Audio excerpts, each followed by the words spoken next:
These men served in the Royal Ulster Constabulary, formerly the Northern Ireland Police Force. They're remembering colleagues who fell victim to the Troubles, the period of sectarian attacks by Protestants and Catholics. Harry Breen is especially missed.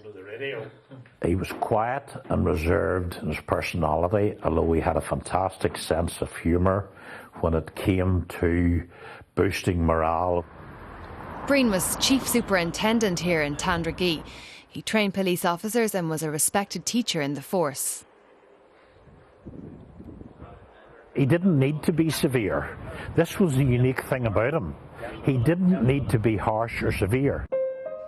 The two senior officers knew they topped the IRA's list of targets. They were always on the alert. After all, many others had been killed before. When my brother was murdered, every year after that, until Harry's life was taken, until he was murdered, he used to call round to see my father, and he would bring my father tobacco for his pipe. But on March 20th, 1989, Chief Superintendent Harry Breen was ambushed. He was with Superintendent Bob Buchanan in Dundalk after meeting police colleagues from the Republic of Ireland. At the cross-border security talks, they discussed ways to stamp out a smuggling ring controlled by the IRA. But when they returned to Northern Ireland, their killers were waiting.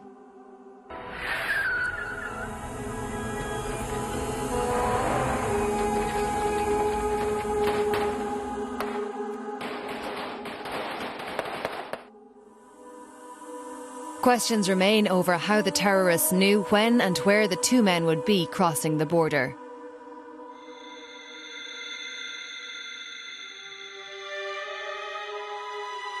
Willie Fraser is convinced he knows the answer. He's the founder and head of the group Families Acting for Innocent Relatives. His own father was killed by the IRA. Now he helps the family members of other victims. We know for a fact that a senior member of the IRA was contacted by a Gardaí officer and told, right, they're near ready to leave the station. It had to be an operation. With that amount of men, there had to be collusion. Fraser has talked to many witnesses. His campaign resulted in the formation of a special tribunal in Dublin. The case is proving awkward for the Irish government. It faces allegations that its own police officers collaborated with the IRA. Further north in Belfast, some accuse Dublin of being too eager to close the case. One of them is John McBurney. He's a lawyer representing Harry Breen's family. This tribunal was being curtailed in recent months by means of a motion in the Oireachtas by the Minister of Justice to try to put a time limit on it of the end of November for production of the report. That almost certainly is simply not feasible. Belfast journalist Liam Clark says it's not just the Irish authorities who are implicated. He claims that British security services had agents planted within the IRA. It's been alleged that, for instance, they had an agent called Steakknife. Well, we know they did have an agent called Steakknife who was head of the IRA's internal security and gathered intelligence for the IRA, passing it back to his British handlers.